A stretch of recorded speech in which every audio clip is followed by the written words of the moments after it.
Everyone. So finally, Raid released the 4.50 patch champions. I watched a lot of YouTube videos today, and a lot of my friends said, Ethan, you got to make your own video because we like listening to you talk rubbish rather than other people talk rubbish. I'm joking. So I'm going to do this. I actually prepared for this video. I actually went through their abilities and thought about current kind of arena and possible new PvE kind of dynamics. And I want to comment on their value and where they can be used. The general comment, just to save you all time, if you don't want to watch the rest of this video, fine, is these champions are super strong. They're super strong in funny ways, but I think they can work. They're not too complicated to work.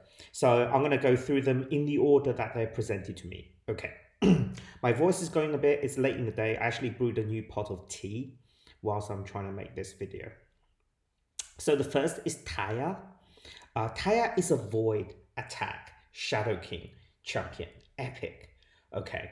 That's important because I think that it's actually a really solid champion.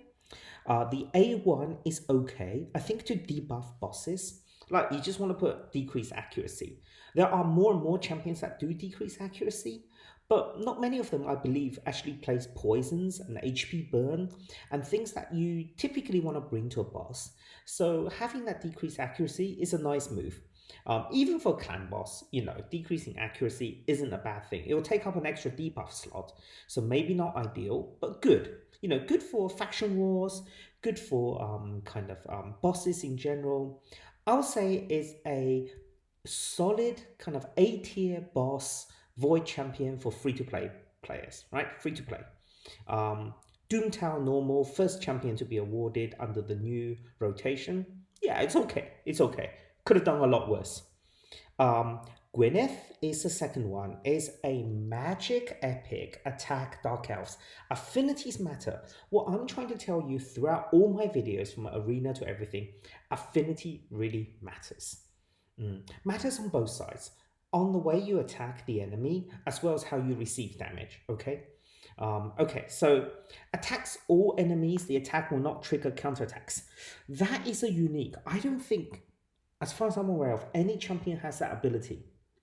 You can think of that might be really useful for nether spiderlings that have lots of counterattacks that cannot, well, I think if you remove them, you incur some kind of dreadful penalty. I'm thinking about faction war waves or something like that. A2 is really strong, apathy, for faction war waves. Because basically you do a lot of healing. And if you think about Dark Elves, whilst their faction wars is not hard for most players, they actually lack healing. Unless you put lifesteal on everyone, most of their champions are debuffer, turn meter control, and nukers, right? They really lack healing. They do quite a lot of leech, but having someone to heal is kind of nice, right? So I think this again screams faction wars. And finally, the A3 it's like okay. Given that Dark Elves are debuff heavy, this again screams faction wars. So whilst it's got a Doomtown aura, this kind of screams like a very average, help you kind of in faction wars if you somehow got unlucky with Dark Elves and you can't finish Dark Elves in faction wars.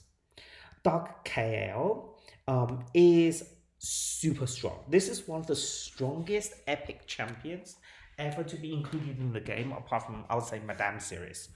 I'm just gonna drink some tea because my voice is going. So this is super strong. Like, you can read this yourself. If you look at the A1, super strong, right? Activates poison or poison plus HP burn. Oh, I love tea. A2, crazy strong, like a Vizier kind of ability. A3, very strong. And the A4 passive is insane because the clan boss has 15% crit rate, right? So you're effectively nullifying any crit from the clan boss as long as it's under 2 or more poisons. And that means your runs are very stable. Like if you have a weak team that doesn't have high defense or ally protection, then you sometimes do like 30 million, sometimes do 35 million, depending on if the clan boss crits you later on. Now the clan boss can't crit you, right?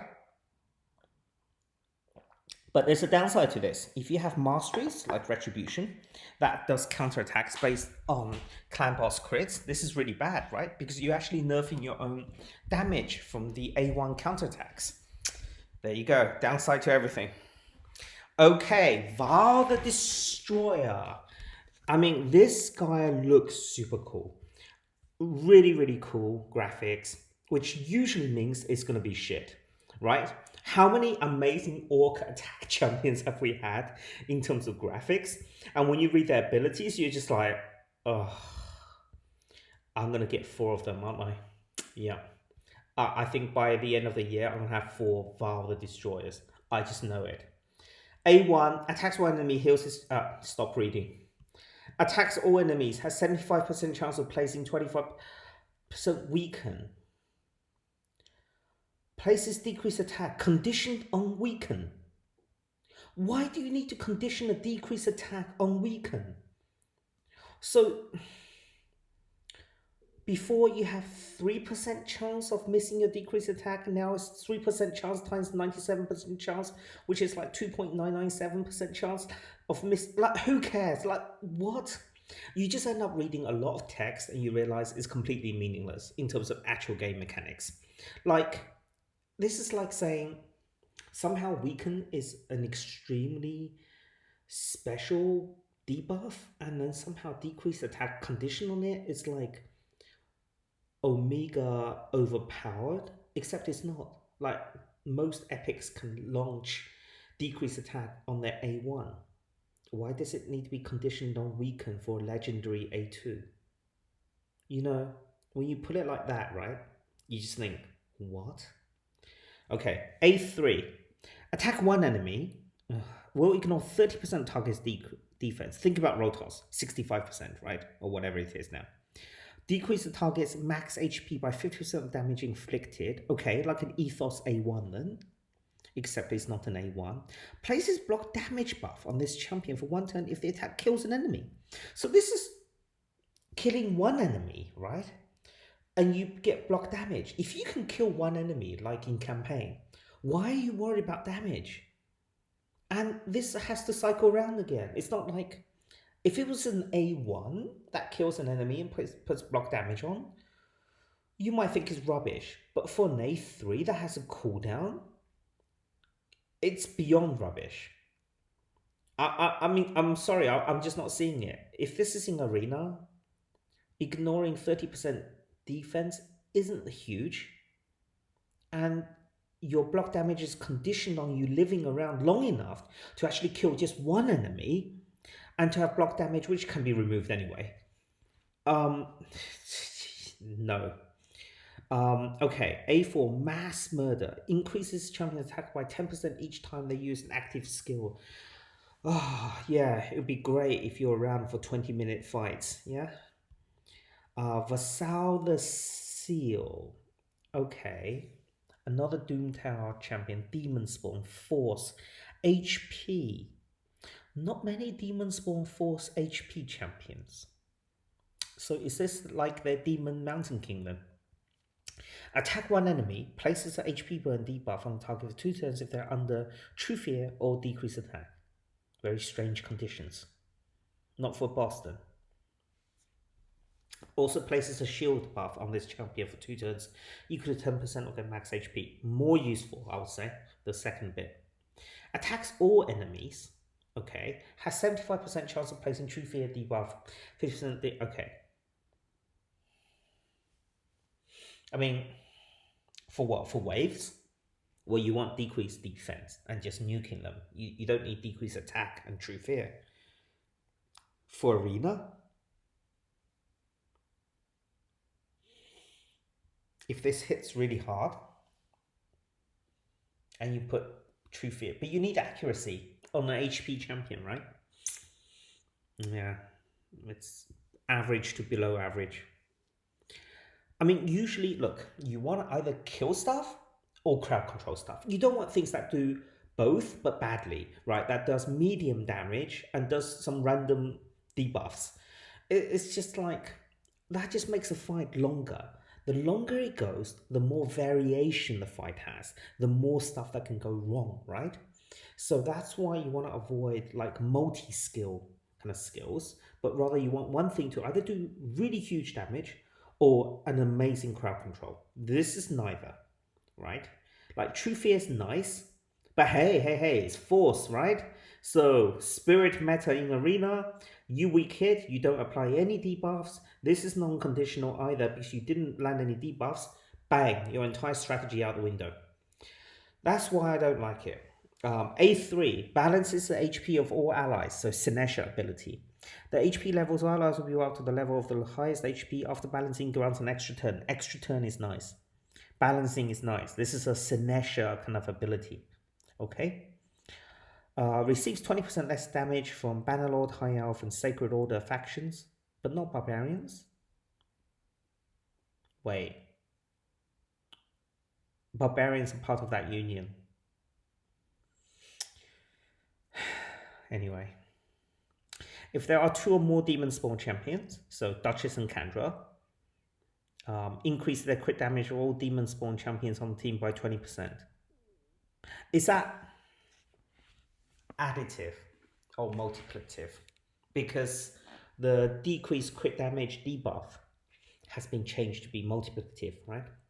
So if it's just adding 20%, it's nothing. It's not really. I mean, if the enemy lands a debuff of decreased crit damage, it's going to override that by so much.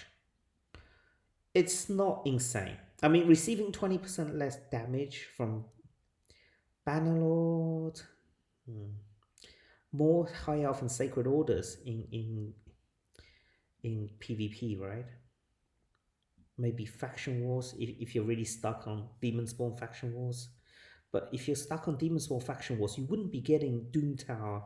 This champion from Doom Tower hard, right? I don't understand. Okay, this is the final Doom Tower champion. Magic HP Lizardman. Basasa. Nice name.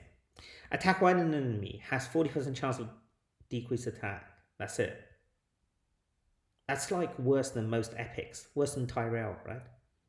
Places a 25% strengthen, 15% continuous heal for 2 turns. Also places a shield buff for 2 turns equal to 20% of 25% of this champion's HP. Okay, so you can build into high HP when they're under one of these crowd controls.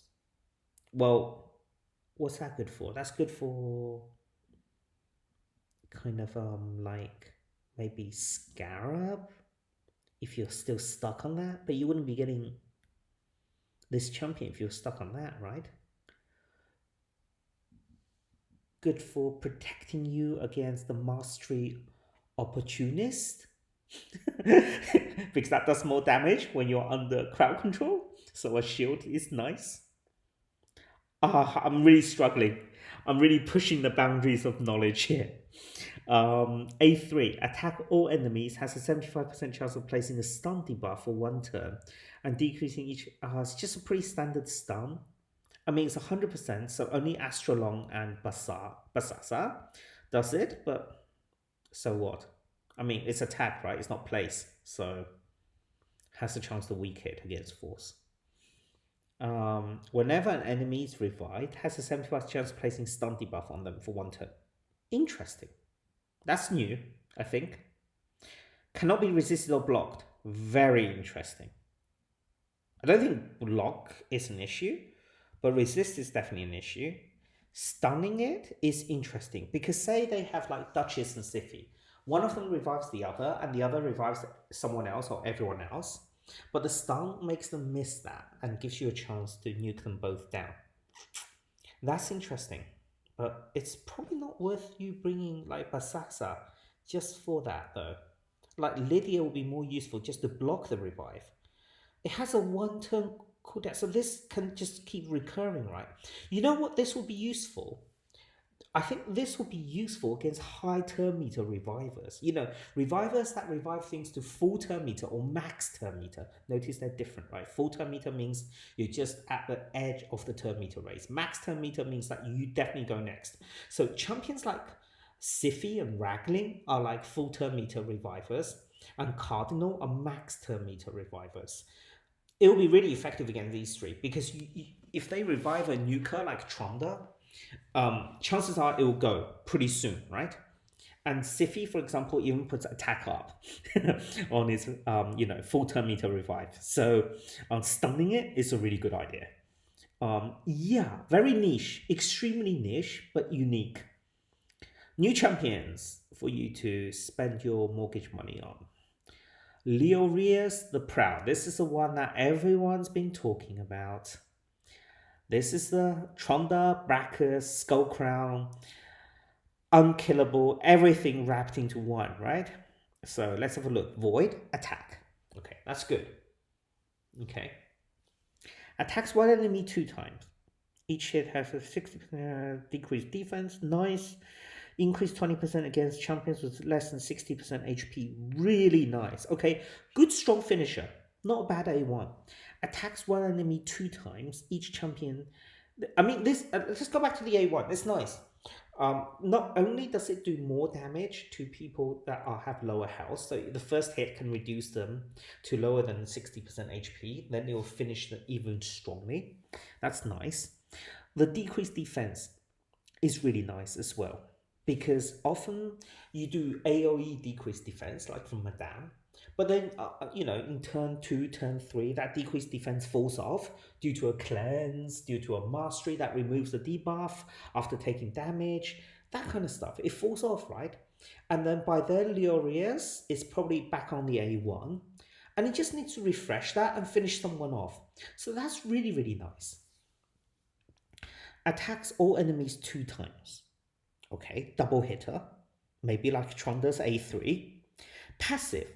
This champion is immune to all crowd control effects when this skill is not on cooldown. So this is good for openings, right? Now, if you say this is counter torment, I want to cry. It's not counter torment. Immunity is counter torment. Block debuffs is counter torment, right? This is not how you counter torment. This is counter Kaima. Kaima will remove your immunity gear, your block debuffs, right? This is basically saying when Kaima tries to put sleep on your whole team, LEORIUS, because he hasn't used the A2, will be immune and will come and kill the whole enemy speed team, right? Because they're probably not tuned after Kaima, and the fast LEORIUS will sneak in and go boom, okay? And imagine you put LEORIUS with Lady Kimmy. That increases turn meter based on debuffs. So the enemy put lots of crowd control debuffs and other shit on you. LEORIUS is immune, even with, because, it's completely immune. And this cannot be prevented. Lady Kimmy might be asleep, but her passive will boost turn meter for LEORIUS. And LEORIUS will hit everyone really hard because he will cut in through Lady Kimmy's passive, right? That's what you should be thinking about. Okay. Awesome Roar. What a great name. Attacks all enemies once. So that's like Tronda's A2, right? So I'm trying to think of this in context of Tronda because I don't have Tronda. So A2 for him is like Tronda's A3, double hitter, AoE. Guaranteed to get that off somehow. And then the A3 is like Tronda's A2, okay? Has 80% chance of placing a True Fear debuff for 1 turn. Nice. Before attacking has 80% chance of weaken. Nice. That's really strong because often you just land decreased defense. And when coming around, he just adds weaken to boost the A3 damage. Super nice. 30% booster on the A2. It's good. 20% booster on the A3. Nice. Probably needs a bit of accuracy though to land these things. It's my only concern. Need some accuracy.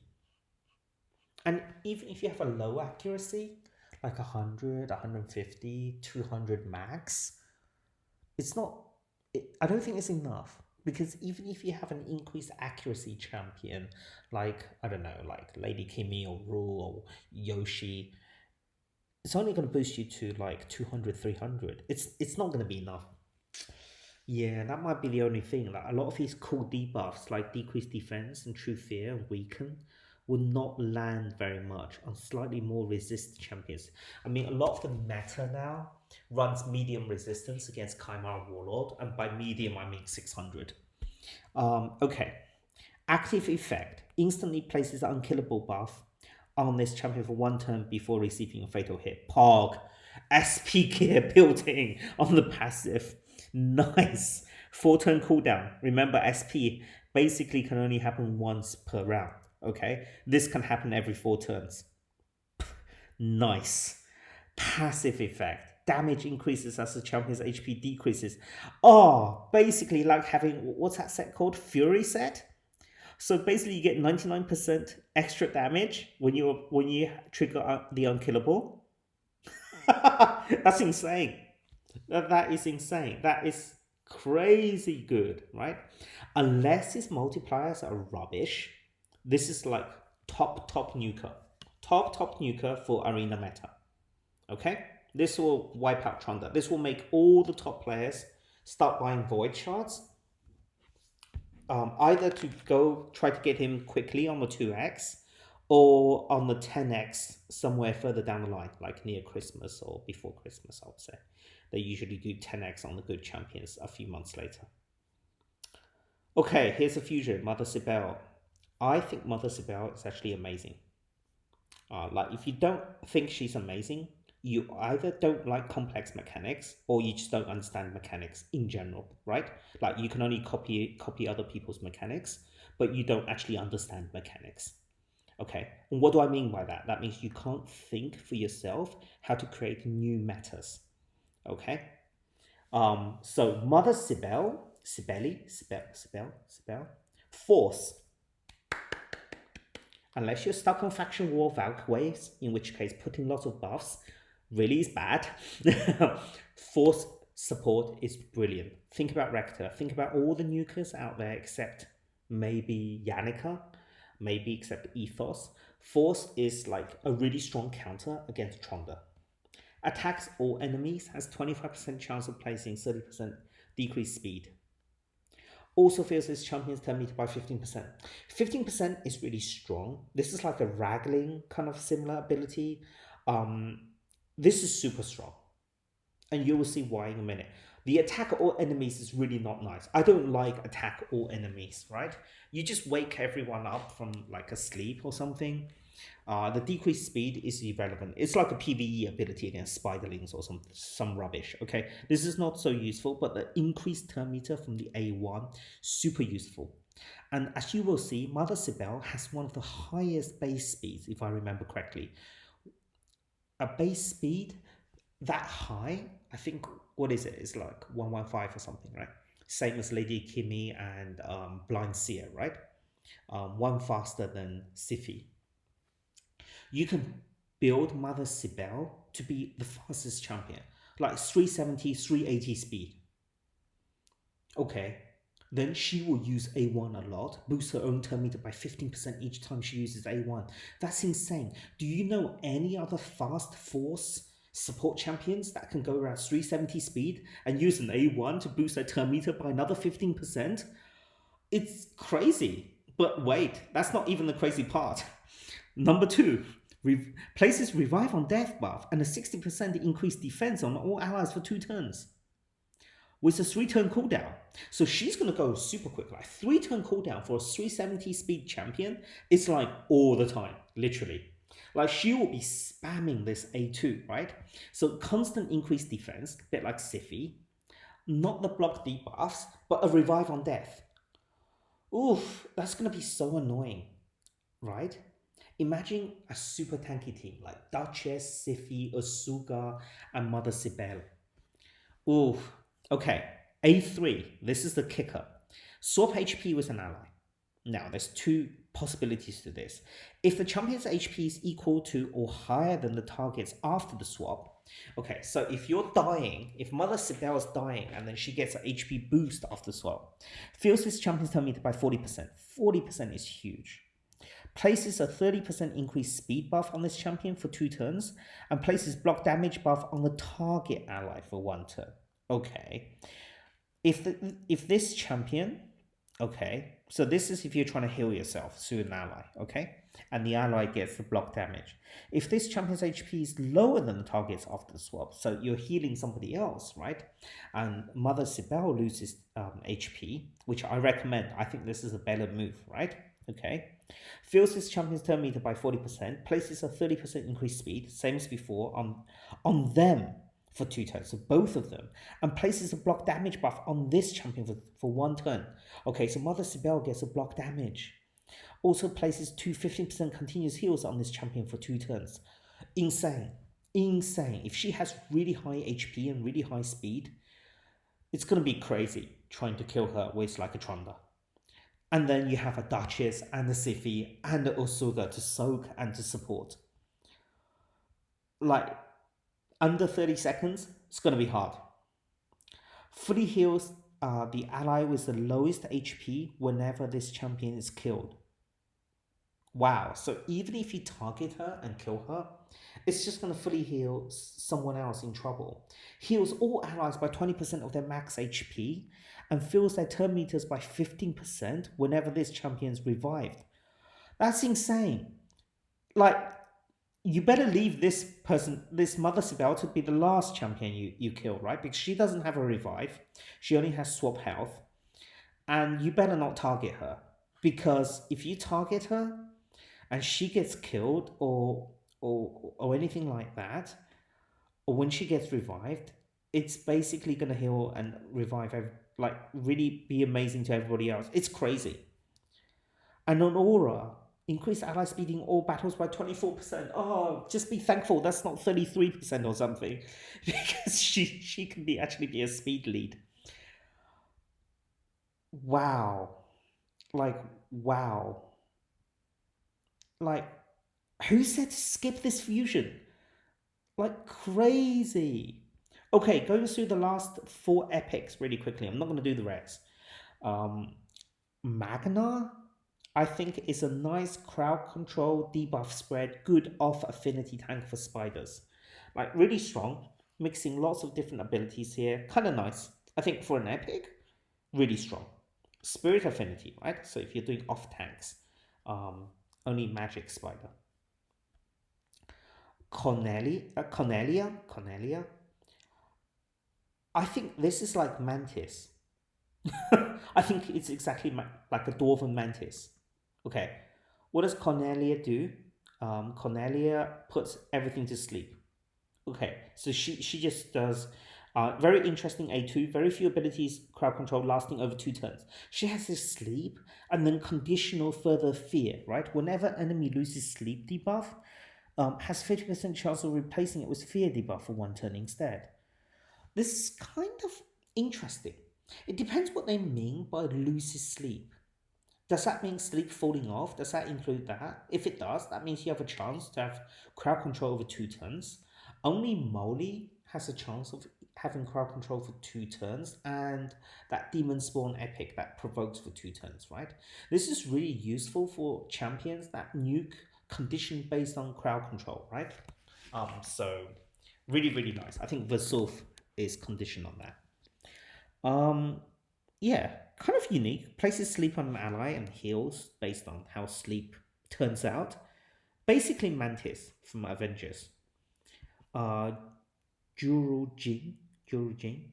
I think this is okay. Like a shield provoke champion. Very standard. Possibly good for faction wars. For tanking later on. TOLF the Maimed. I think this is interesting. Because here you have this unique word. Somewhere. Pure damage. This only appears again for Baron in Skypiercer. Pure damage means ignores everything. Defense, shields, everything. Every buff, everything, right? But this attack cannot be critical. So, yeah. So basically ignores everything but cannot crit. Stop reading. This is a strong poison champion. It's like a mini Richthof. Places 5% poisons on all enemies for 2 turns. Places, which is super nice. So it cannot weak hit. Well, it's void, so you can't weak hit anyway. And then attacks 1 enemy 3 times and puts poison. So it's like a mini Nethril A1, right? I think it's really strong. For Void Epic, that cannot weak hit, that places champions on all enemies, and also has an A1 that stacks poisons very quickly, and a really nice aura. This is like a free-to-play universal PvE champion, right? Whether you want to do poison explosions on all enemies, whether you want to do poison stacks on the boss, super nice. I think this is a really nice addition. I'm not going to do the rest. I hope you found that useful. In general, I think Plarium is finally doing a bit of power creep. It's finally giving you a very strong force support champion that adds lots of options. It's finally giving you a very strong nuker. Unless the multipliers are completely rubbish, like 1 or 2, as long as they're 3, this is super strong because it's also void, right? I don't remember what its base attack is, but I hope it's not too bad. It's not like 1300 or something. But all these things, really, really strong. The Doomtown champions are quite disappointing. I mean, the epics are really strong, especially Dark KL. But the legendaries, I mean, this guy, weak. This is interesting, okay? In slightly less interesting but unique. So in general, the Doomtown hard is a huge disappointment. One of the, you know, supposed to be hardest part of PvE, a really long grind. The hard Doomtown champions are really disappointing. The normal ones are actually slightly better, I would say. But the new shard champions, LEORIUS, really nice. Really nice. These epics are not bad at all. And I hear the graphics are insane as well. So that's it. Hope you enjoyed that. Over and out.